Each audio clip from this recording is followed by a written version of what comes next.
swasembada garam ini salah satu dari program prioritas Pak Presiden untuk memenuhi kebutuhan garam nasional yang selama ini ada sekitar 2,1 juta ton yang diimpor untuk kebutuhan industri.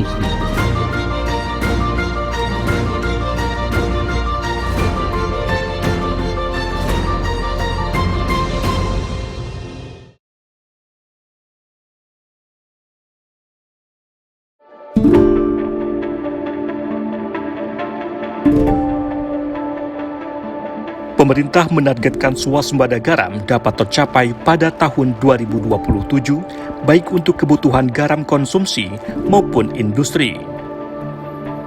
Kementerian Kelautan dan Perikanan KKP mencatat bahwa produksi garam nasional saat ini mencapai 2,3 juta ton per tahun. Produksi dalam negeri ini lebih banyak digunakan untuk kebutuhan konsumsi daripada untuk industri. Kebutuhan bahan baku garam secara nasional pada tahun 2024 dan 2025 masing-masing 4,9 juta ton dan diasumsikan meningkat 2,5% per tahun seiring dengan pertumbuhan penduduk dan sektor industri. Dalam rangka memenuhi kebutuhan nasional di masa mendatang, Presiden mengeluarkan Peraturan Presiden Perpres Nomor 17 Tahun 2025 yang menetapkan larangan impor garam untuk beberapa sektor industri tertentu secara bertahap. Jadi kebutuhan konsumsi sebenarnya sudah swasembada, sudah terpenuhi semua konsumsi. Yang belum ini adalah untuk industri, karena industri punya spek yang lebih tinggi daripada garam konsumsi. Tingkat kemurniannya yang membedakan speknya. Makin tinggi tingkat kemurniannya itu makin bagus, makin mahal.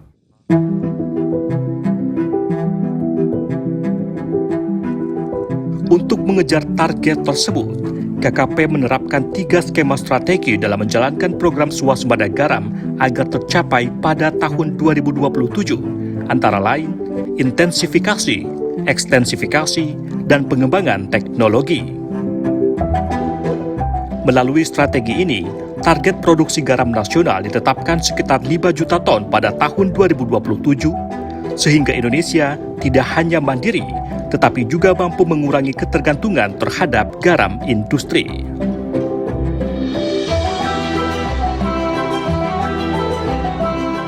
KKP telah membangun kawasan sentra industri garam nasional di Rote Endau, Nusa Tenggara Timur, sebagai bagian dari proyek strategis yang akan menjadi proyek percontohan atau pilot project.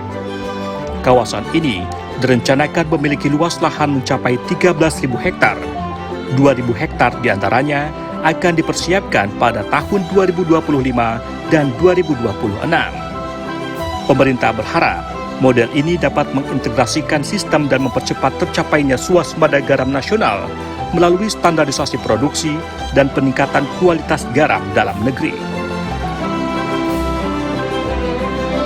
Program swasembada garam ini salah satu dari program prioritas Pak Presiden untuk memenuhi kebutuhan garam nasional yang selama ini ada sekitar 2,1 juta ton yang diimpor untuk kebutuhan industri.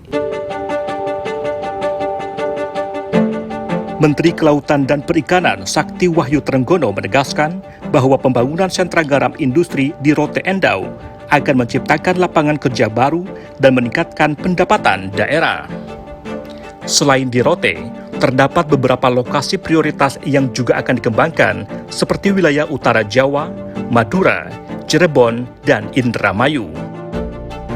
Kawasan-kawasan tersebut akan difokuskan sebagai sentra garam rakyat dengan potensi luas lahan mencapai 30.000 hektar. KKP juga berharap proyek ini dapat mendorong terbentuknya sentra-sentra garam modern yang dilengkapi dengan industri pengolahan yang terintegrasi. Kolaborasi menjadi kunci keberhasilan pemerintah dalam memberikan kebijakan dan menyediakan dukungan teknologi, serta swasta yang menyediakan investasi. Kementerian pun telah menjalani kolaborasi lintas lembaga, mulai dari penyediaan dan sertifikasi lahan hingga integrasi. Tak hanya melibatkan kementerian, pemerintah daerah, baik tingkat provinsi maupun kabupaten kota juga dilibatkan dalam pemberdayaan petambak garam. Pihak BUMN, khususnya PT Garam, berperan sebagai off-taker dan mendukung investasi bersama swasta dan investor lokal guna memastikan rantai produksi hingga distribusi garam nasional dapat berjalan optimal. Sementara itu, Pengamat Kelautan dan Perikanan Suhana optimistis program swasembada garam akan tercapai pada tahun 2027, asalkan pemerintah konsisten menjalankan intensifikasi dan pengembangan teknologi. Kalau misalnya pemerintah konsisten untuk mewujudkan ini, terutama BUMN misalnya kan, karena selama ini yang mengimpor juga banyaknya BUMN gitu kan, PT Garam itu banyak mengimpor juga tuh. Nah kalau misalnya mereka konsisten untuk mewujudkan ini, tidak menutup kemungkinan di 2027 itu tercapai itu kan, karena kita memiliki potensi yang betul-betul real gitu kan, seperti itu. Jadi jangan sampai laut kita terluas itu kan, tapi garamnya masih impor itu kan. Melalui program ini, KKP berkomitmen untuk mendorong inovasi serta pemanfaatan sumber daya kelautan berkelanjutan dan mengoptimalkan penerapan konsep ekonomi biru.